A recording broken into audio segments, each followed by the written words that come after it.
What's up mga cookeries? Luto tag something unique sa atong soba.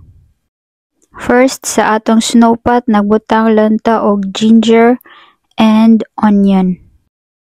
Ato lang nang siyang gipa-simmer and then ato na dayong butngan sa kinakusgang miso paste.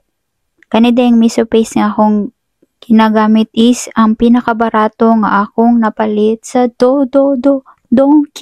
Donkey Hote. Ato lang na siyang i-dissolve sa atong tubig and then atong takluban and then ipa-simmer na pod. Sa dihang ni simmer na, ato na dahil na siyang butngan o cube radish. Frozen ako ang gibutang kay ako na siyang na cut daan. Then para sa atong pampalasa, additional taste ni siya, enhance lang pod. Di na ta magbutang og asin, ato lang ibutang ang men soup. Ginagamit na siya actually for udon pero ato ning pagabuhaton karon kay wala, this is no budget show.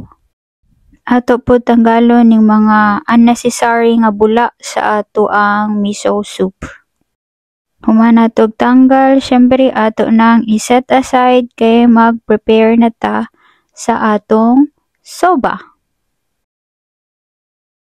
Sa pag-assemble sa atong soba, ato lang ibutang ang ato ang naluto na nga soba. Syempre, soba is Japanese noodle.